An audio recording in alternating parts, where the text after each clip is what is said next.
Hey everybody, Happy New Year's, Merry Christmas. So Tyrone here. Hopefully you all are doing well. And I know for a lot of you, I haven't talked to you and quite a little bit based on just life. I know it's busy for each one of you. I know some of you I've tried to reach out to, but overall, uh, hope you guys are doing really well. I really do. I'm doing this video, internet podcasting thing, whatever you call it, because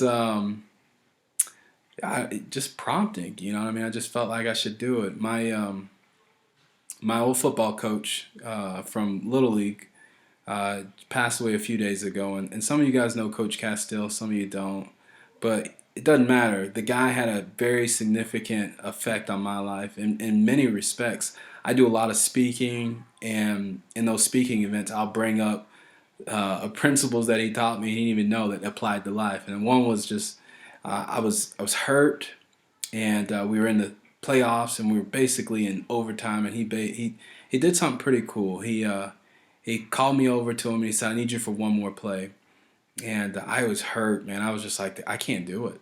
He goes, "Look, trust in the preparation that I've given you. I beat you up every week so that you're prepared for something like this." So I was principle number one, and then number two was put on my jersey. He's like, "So go get your pads and put your jersey on," because I had it taken off. I was just hurt, and then he said, "Once you get out there, don't stop. Your feet keep them moving." And that's what I used to do when I get hit. I just stop, you know. But anyway, thanks, Coach Castile. Thanks for changing my life, and thanks for making me a better person.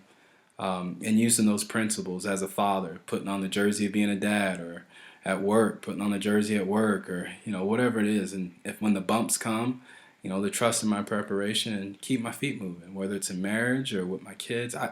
Anyway, God changed my life, and there are many of your dads or other coaches out there. You guys have had a significant impact on me and me becoming the man I am today. And so, thank you a lot. What I want to tell you about today is just because of that experience, it really prompted me to share with you. A lot of you know my dad passed away when I was a little kid, but death is one of those weird things that we really don't we don't want to really ask the questions, and because we don't know there's a lot of unknowns. And so hold on, sweetie. There's a lot of unknowns, and so what we do, hold on, sweetheart, stay out there. Thank you, honey. So what we do is typically hide from it. But I just want to bring something to the surface, and that's that we're not promised tomorrow, right? Like, we don't know what our life's going to be like. So what we could do is just we treasure those moments that we have together. So that's what I really want to talk about is just time. Like, we can't get today back. The minutes that I'm going to talk on this thing in the next few minutes, I can't get it back after it's gone. So we need to value that time. And I think we just get so wrapped up in life and survival and paying our bills that we that we think we'll get it eventually. We'll do this for so long, and then eventually we'll have our time back with our families or our friends. And I found universally, just being my wife and I, we started a company, and just universally, people are all the same. We're all the same. We want time with our families. We want resources. We want to be able to do what we want. And when we settle for some crazy reason, we go, you know what? I live a good life, and that's stupid. I think we're God stuff. I mean, we're amazing people, and the more and more I go throughout life, the more I realize how amazing we as human beings are, and how much power we have as individuals. And then collective, when we come together, there's no stopping us when we're unified. So I just wanted to kind of touch on that for a second, because none of us are promised tomorrow. And so we need to live in that moment. Kiss your children, tell your wives, boyfriends or girlfriends or fiancés, or whoever it is, your mom, your dad, tell them you love them.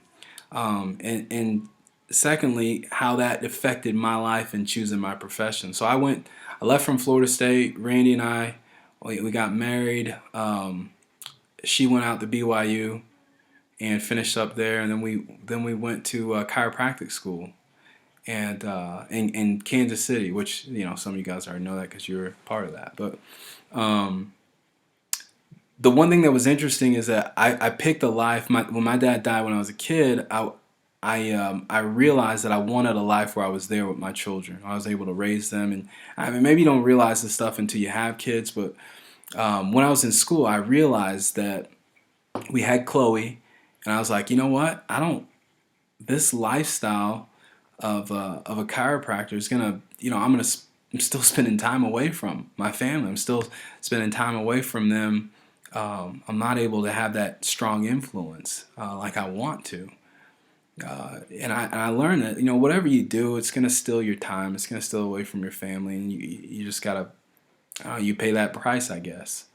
Um, but we're all fighting for stability, and it's just different. We achieve it different ways. And so I wanted to change, and I said to my wife, we got to figure something else out. And she said, we found this company and we started building this business, and we got this great technology that no one else has, and we got patents on it, so we're protected, so no one else can copy it, right? That's important. But even more so than that, we created a system that, I should say it was a system created so that we could, anybody could do it. And I didn't believe it at first, I didn't. In chiropractic school, I learned that not everybody can be a chiropractor. Some people with legal issues. There's some people with financial issues that can't ever get to that point. But there's the beauty of this is that anybody can do it, right? And so there was a joy in that.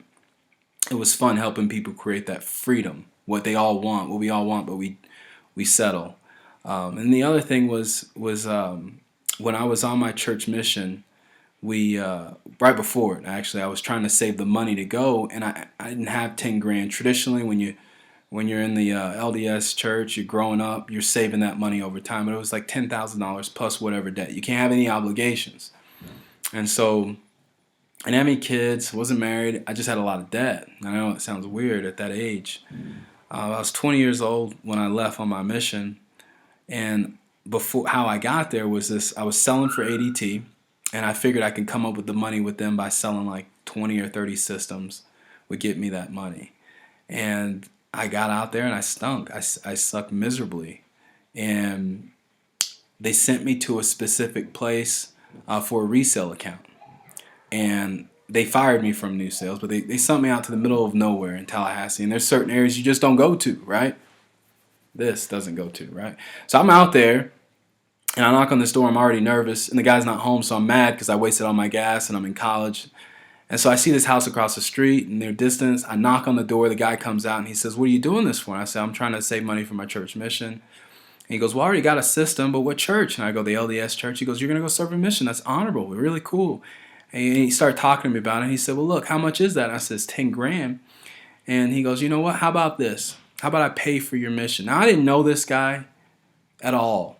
And he dropped over $15,000 on me and my mission to pay for my debt. And anyway, it was life-changing for me. And I learned two things from my dad's death and from this guy contributing to my mission, is that I wanted to live a life where I was home, where I was able to be a part of my kids' lives, go to dance recitals, do the girl thing, right? Dress up, have them put makeup on me. And then number two was I wanted to be able to give in a great capacity. And we've been blessed, guys. And so all I'm doing is I'm not reaching out to you because I need you, or I need your money, or I want you guys to invest in my company. I'm telling you this because once upon a time there was a company called Google. Once upon a time there was a company called Microsoft, and no one knew about it but a select group of people. And the only reason they knew is because they knew someone in the time that they knew them. And that's life. That's opportunity. It's being at the right place at the right time. And what I'm telling you guys is, I would want you to do the same thing for me if you knew about something, right? If you knew something great was going to happen and go down, and you knew it, not think. There's a difference between those two words, right? There's think and there's know, right? And there's a difference. And I know what's capable of our company. I know what's capable of the future of where we're going. And I know you guys could, place your bets on it and win. It's not, I'm not saying gamble or anything. I'm just saying, like, I know that if you follow the system, you can win, and you can don't let what you have going on as far as a good life get in the way of a great life. And that's my gift to you. My New Year's resolution is I want to help you guys or whoever wants to accomplish what my wife have, and that's time and freedom. And we all want it. We just go about it differently. And there's no boss. This is my goddaughter rocking around. Say what's up. Say what's up. They can see you, by the way. You say hi. Hi. All right, there you go. All right. Well, we'll see you guys. Thanks. Love you. And I changed my number, but it's 801-380-9966. 801-380-9966. I love you. I miss you guys. Hopefully we'll catch up soon. If you want to come, this is Utah where I'm at. If you want to come snowboarding on those mountains, come do it. It was crazy. I took Vernon, my little brother, out, and we had a blast. So I'll hear from you guys all soon. And if you really want to come snowboard, I'm serious. It's kind of like a new thing of mine. Like I don't golf anymore. I just snowboard. I even snowboard in the summer. I get up on the mountains and I snowboard down the grass because that's what I do. Okay, so you gotta watch what I do. I'm gonna make a video of me snowboarding. I'll send that to you. But thanks for listening, guys. I love you guys, and I'll talk to you soon. Peace. Say peace. Peace.